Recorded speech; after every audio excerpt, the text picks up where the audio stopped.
Hello, everyone.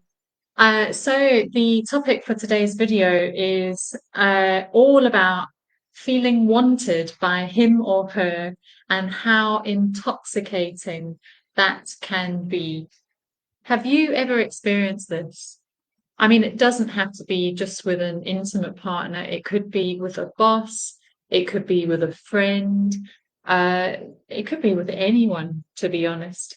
You're at the start of a relationship and you get this sort of intoxicating feeling when you're aware of their attention on you. It's a sense of almost like you become sort of the center of their world for a while.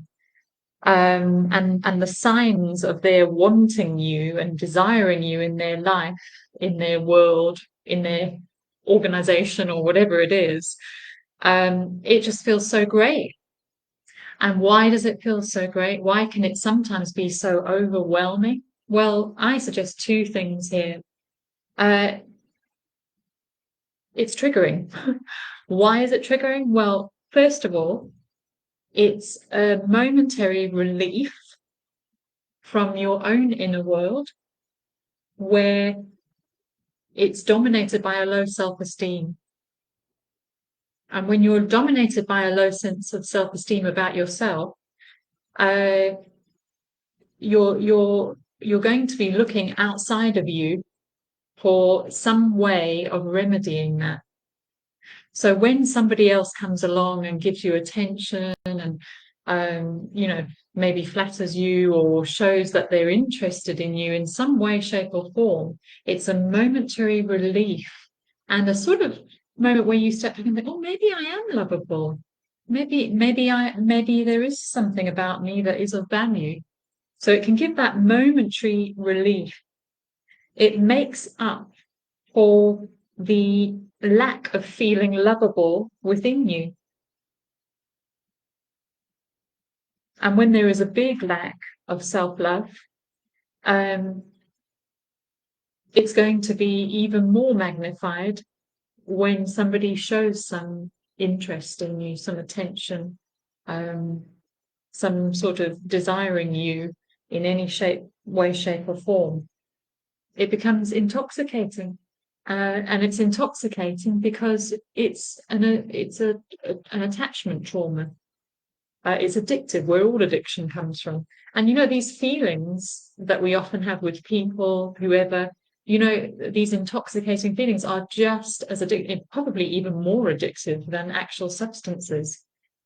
So that brings us to the second point here. It triggers our deepest attachment wounds. The ones that are really deep down, where perhaps as a child, there were moments where you did feel wanted, moments where you didn't. Or there was a sense of not feeling wanted at all. Maybe you did feel wanted, but only in terms of what you could do for this person. So it wasn't really about who you were. So we come into these relationships in adult life thinking, oh, maybe this time, maybe it's going to be different. Maybe this person does want me. Maybe it's more than just wanting me for what I can do. So experiencing someone else showing us affection, showing us interest and desire, that they want us, can be a powerful drug hit. But of course, it also has to be mutual. We have to want that attention. We have to want to be desired from that other person. So there's kind of like a mutual sort of wanting that takes place. You must also want them in your life, and you must want to be part of their world, or else it doesn't work. The thing is, when we have a self-love deficit, as Ross Rosenberg calls it, then we're going to be extremely vulnerable to being lured in by narcissistic types who are well aware of a self-love deficit and use it to their advantage by showering you with attention, making you feel so wanted, like you've never felt before. And what it does is it allows you to put aside your own inner critic for a minute, the one that tells you you're unlovable, and you're able to see yourself in an idealized version. And it's, it's a version of yourself that you've always wanted to be.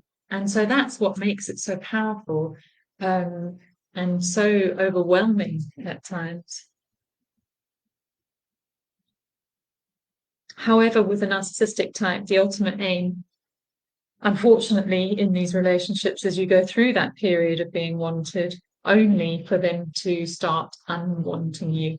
And that is the pain of the narcissistic relationship. It does come at some point, and it can be as deeply overwhelming and as deeply debilitating as it was being wanted. And it can make the person to try to do anything possible to get back that first wantedness. But it never happens. Once the discard begins, you can never get it back. So what is the solution here? Well, I mean, you'll know already, as with most things in life, it's about not seeking love outside yourself, but finding it within and choosing to love yourself. It has to be a choice. It's not something that we one day just experience magically. We've actually got to take steps to choosing to love ourselves, choosing to, be our own cheerleader instead of our own criticizer. We've also got to be that mature inner parent who comes along and takes charge of our actions, that in terms of not being swayed by emotions, but being able to what they say in the 12 steps is it principles over personalities. So taking charge of one's life by not looking to follow addictive feelings or addictive people, but taking responsibility for the trajectory of our lives and how we want to live. So that's all I have to share on this topic today. If you've got any comments or any experiences, please do share them. It's wonderful to read your comments, and I do try to respond to all of them. If you are listening or watching on YouTube, please like, share, and subscribe. Thank you to everyone who has subscribed. It's wonderful. And do let me know if there's any other topics you'd like me to cover. Take care, everyone. Have a great week. Bye now.